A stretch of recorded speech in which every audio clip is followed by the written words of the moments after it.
आज इस प्रेस वार्ता में मेरे साथ हमारे प्रदेश कार्यकारिणी के सदस्य भाई राजेंद्र नेगी जी, हमारे एसटी मोर्चा में प्रदेश में सचिव रंजन सिंह चौहान जी, हमारे एसटी मोर्चा जिला के महामंत्री अतर सिंह नेगी जी, हमारे बीच में हमारे पार्टी के वरिष्ठ नेता जगदीश जी, भाई सुरेंद्र नेगी जी, गुमान सिंह वर्मा जी, रामरेश शर्मा जी, आप सब पत्रकार मित्रों का इस प्रेस वार्ता में स्वागत है।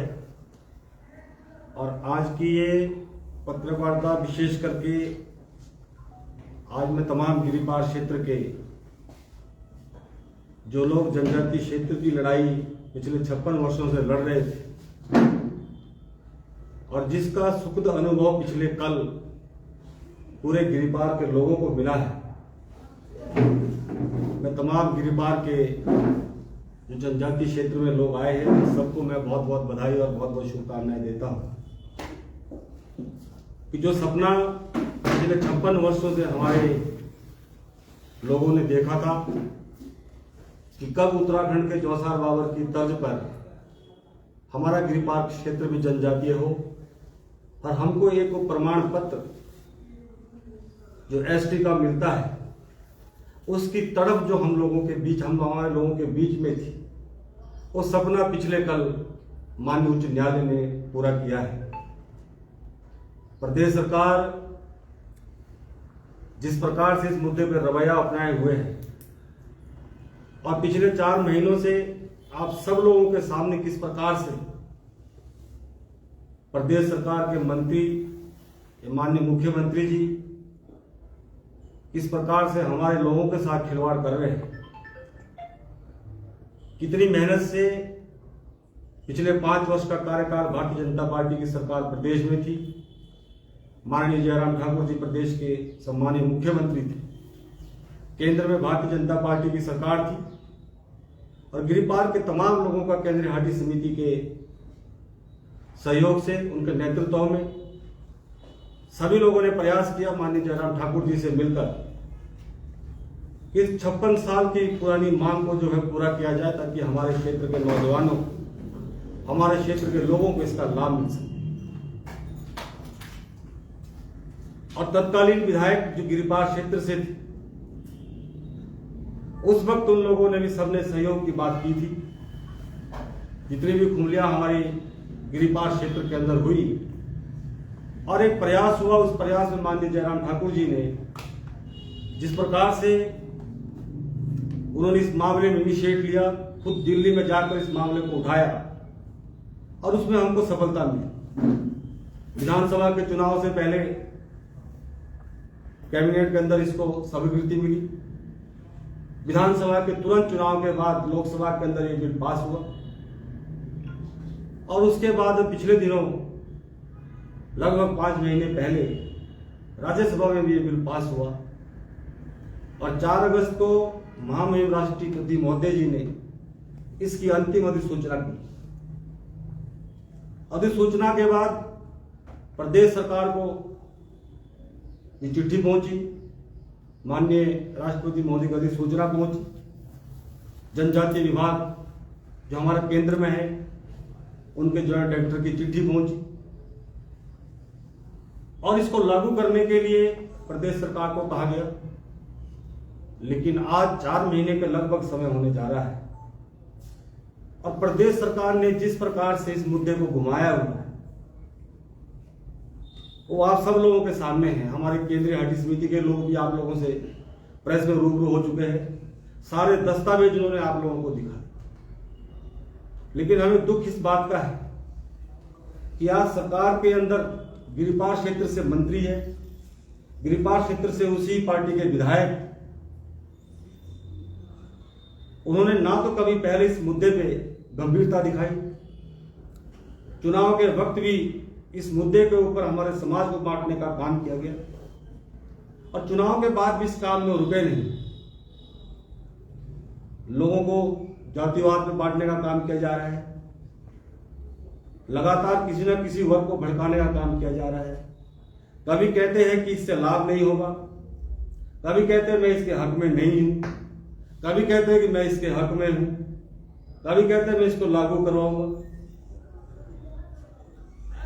और जब चिट्ठी आने के बाद, केंद्र की चिट्ठी आने के बाद लागू करने का समय आया, हमारे केंद्रीय हटी समिति के लोग और उनकी जो शिमला यूनिट के लोग माननीय मुख्यमंत्री जी से मिले, माननीय मंत्री जी से मिले, ट्राइबल मिनिस्टर से मिले, लेकिन उसके बावजूद भी हमारे क्षेत्र के मंत्री जी, जब उनसे पूछा जाता है, वैसे तो जवाब देते नहीं, आप लोगों को तो शायद कोटा के पत्रकार पत्रकार वार्ता करते भी नहीं, लेकिन शिमला में मैंने उनकी एक दो इंटरव्यूज में सुना जिसमें उन्होंने कहा कि हम तो इसको लागू करवाना चाहते हैं, और इसमें प्रदेश सरकार ने केंद्र सरकार को चिट्ठी लिखी है कि इसमें हम कौन सी अधिसूचना माने। एक जनजाति विभाग की अधिसूचना है, एक महामहिम राष्ट्रपति की अधिसूचना है, जिसमें कि साफ साफ लिखा गया, जो जनजाति विभाग की डायरेक्टरेट से जो सूचना आई कि गिरिपार क्षेत्र के अनुसूचित जाति वर्ग को छोड़कर सभी लोगों को जनजाति का दर्जा दिया जाए। माननीय मंत्री जी कहते हैं अपनी प्रेस कॉन्फ्रेंस में कि हमने चिट्ठी भेजी है, उसमें 2 ऑब्जेक्शन लगाकर भेजे हैं, जबकि जो चिट्ठी दिल्ली गई है उसमें दोनों ऑब्जेक्शन नहीं है, उसमें कुछ और ही पूछा गया है। माननीय मंत्री जी कह रहे हैं तो हमने पूछा कि कब से लागू होना है। आप इतने वरिष्ठ नेता है, 6 बार के विधायक, और जनजातीय कोई हिमाचल में पहली बार कोई क्षेत्र नहीं हुआ है, ना ही देश में कोई पहली बार जनजातीय हुआ है। उसके लिए जब संविधान बना, संविधान में उसका प्रोविजन है कि किन लोगों को जनजाति का दर्जा मिलना है, कौन लोग उसके पात्र होंगे, जो 1950 से पहले उस क्षेत्र में रहते होंगे, स्वाभाविक सी बात है, जो रेवेन्यू रिकॉर्ड में होगा, उन लोगों को मिलने हैं।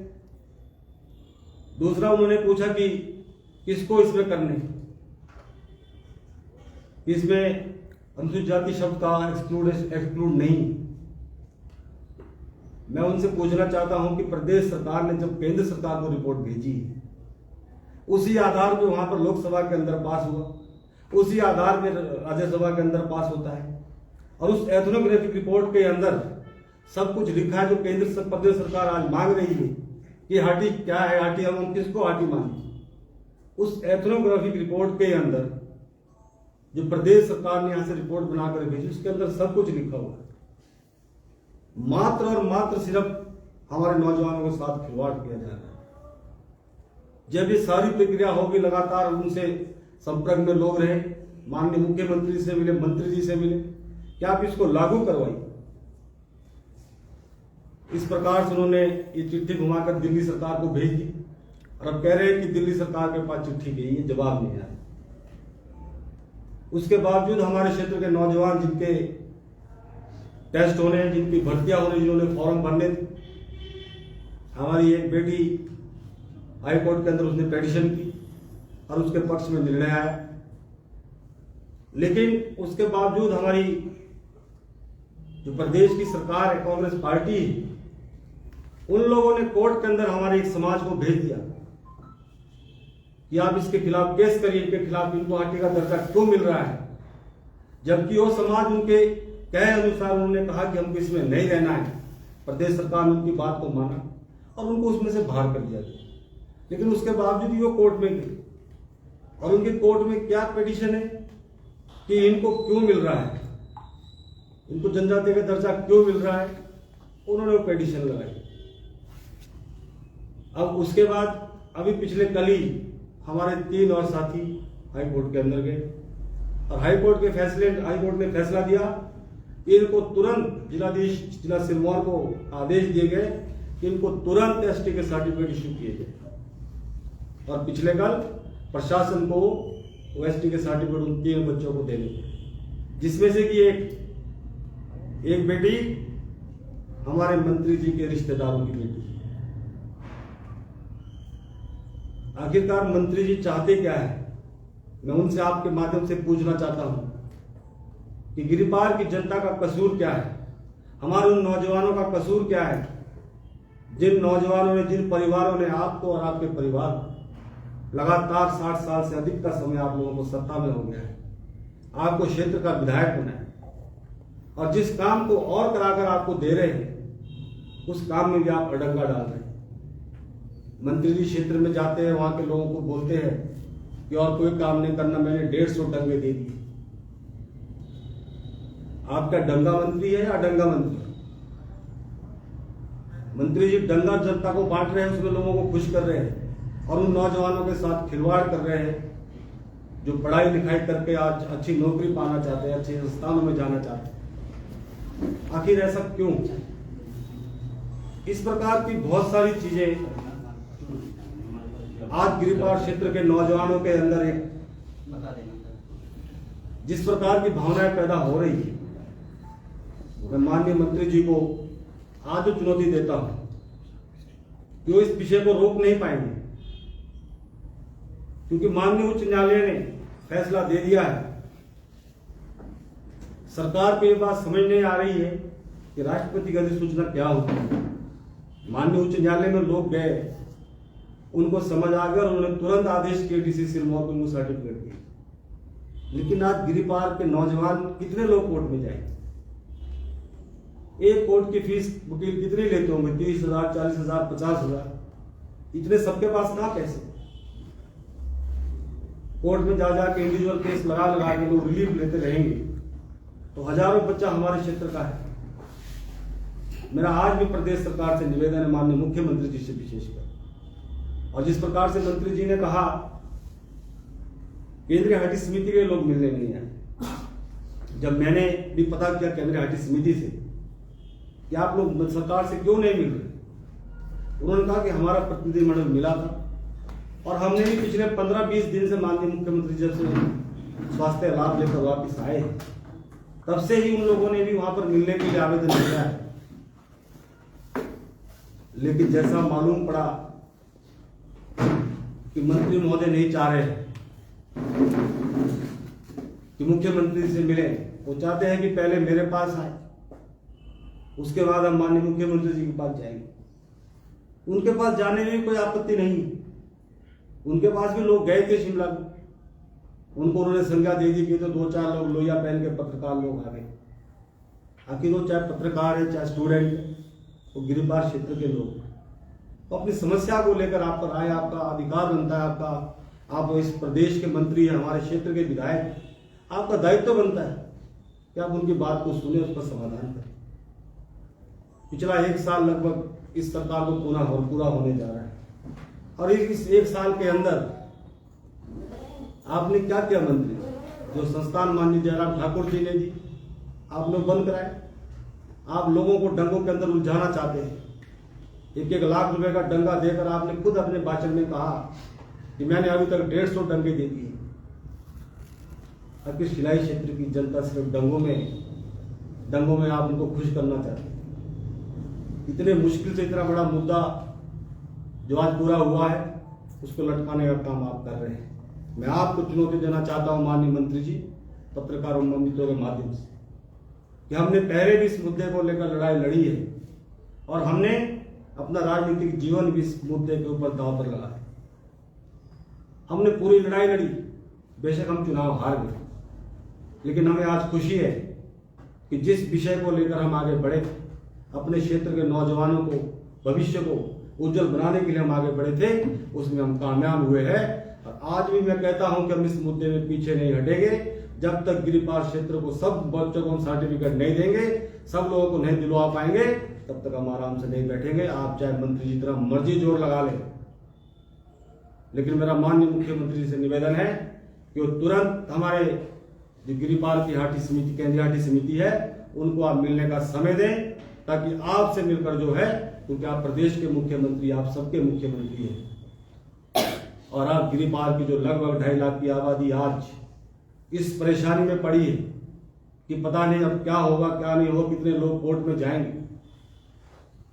तुरंत आप समय दें और प्रदेश सरकार इसको जो है अविलंब जो है एसटी के सर्टिफिकेट देना है। माननीय जिलाधीश महोदय को चिट्ठी निकालकर तुरंत हमारे सभी नौजवानों को इसका लाभ मिले, यही बात मुझे आज आप लोगों से कहनी थी। आप सबका बहुत बहुत धन्यवाद।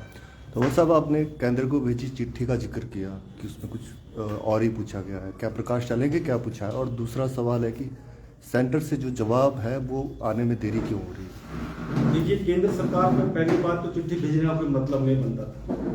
पहली बात तो ये है, कोई केंद्र की सरकार ने कोई बिल पास किया है, वो बिल तब पास हुआ है जब प्रदेश से पूरे डॉक्यूमेंट वहां गए। अगर उसमें प्रदेश से डॉक्यूमेंट पूरे नहीं होते तो उसको केंद्र सरकार पास ही नहीं करती, ऑब्जेक्शन लगा के वापस भेजती। लोकसभा के अंदर पास हुआ, राज्यसभा के अंदर पास हुआ, महामहिम राष्ट्रपति जी ने सूचना जारी करी, और उसके बाद आप 1 महीने यहाँ चिट्ठी को यहाँ रखकर उस फाइल को यहाँ टेबल पे घुमा घुमा कर जब आपको लगा कि लोकसभा का चुनाव सामने है, किस प्रकार से इसको डिले किया जाए, और उसके ऊपर एक चिट्ठी बनाकर भेज दी। और उस चिट्ठी में क्या लिखा, उस दिन मैंने प्रेस कॉन्फ्रेंस देखी थी, हमारे जो कर्नल नरेश जी, उन्होंने शायद वो चिट्ठी आप लोगों को दिखाई थी। उस चिट्ठी के अंदर क्या मांगा गया है कि ये हाटी, हम हाटी किसको माने। उस चिट्ठी के अंदर केंद्र सरकार से ये पूछा गया है कि हम हाटी किसको माने, और जबकि जब यहां से प्रदेश सरकार से रिपोर्ट गई है कि हाटी कौन है, एथनोग्राफिक रिपोर्ट के अंदर सब कुछ लिखा गया है कि इनको हाटी क्यों बोला गया है, हाटी क्यों है, हाटी कबीला क्यों है। और माननीय उच्च न्यायालय आज नोटिफिकेशन जारी कर रहा है, चिट्ठी दे रहा है कि इनको सर्टिफिकेट दो, तो क्या माननीय उच्च न्यायालय को मालूम नहीं? वो भी तो किसी आधार पे ही डीसी को डायरेक्शन दे रहे हैं, और प्रदेश सरकार उसको डिनाई कर रही है। जबकि प्रदेश सरकार चाहे तो 1 मिनट के अंदर उसकी चिट्ठी आप भेज सकते हैं, 1 मिनट के अंदर डीसी को आप लेटर दे सकते हैं, कोई केंद्र सरकार का ऑब्जेक्शन उस पर नहीं है। केंद्र सरकार ने सब कुछ पास करके दिया हुआ है। माननीय महामहिम की अधिसूचना के बाद क्या रह जाता है? प्रदेश सरकार जो है महामहिम की अधिसूचना से भी बड़ी है, उसको भी नहीं मान रही है। तो इनका सिर्फ लटकाने का काम है कि किस प्रकार से इसका श्रेय लिया जाए। लेकिन मैं माननीय मंत्री से चाहता हूं कि श्रेय भी आप ले लो, लेकिन नौजवानों के साथ खिलवाड़ मत दें। अगर राज्य सरकार का यही रुख रहता है तो आगे भाजपा क्या? भाजपा इसमें आंदोलन करेगी। हमने पहले भी आंदोलन किया, हमारे युवा मोर्चा के साथियों ने तेजस्वी के अंदर आंदोलन भी किया, और अगर ये रुख रहता है तो हमारे नौजवान इसमें और आगे बढ़ेंगे। और हमारा तमाम गिरिपार से अकेले भाजपा से नहीं है, जो गिरिपार के तमाम लोग जनजातीय क्षेत्र में आए हैं, उन सबको चाहिए कि अपने अधिकारों के लिए उनको लड़ाई लड़नी चाहिए।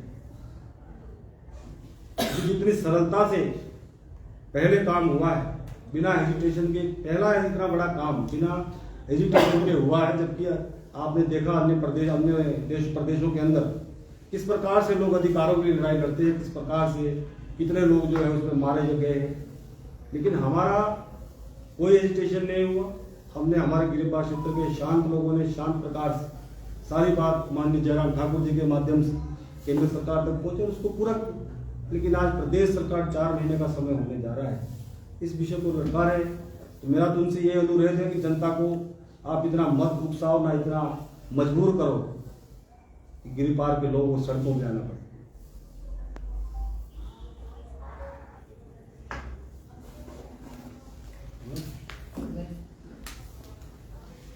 धन्यवाद बहुत बहुत आप लोगों को।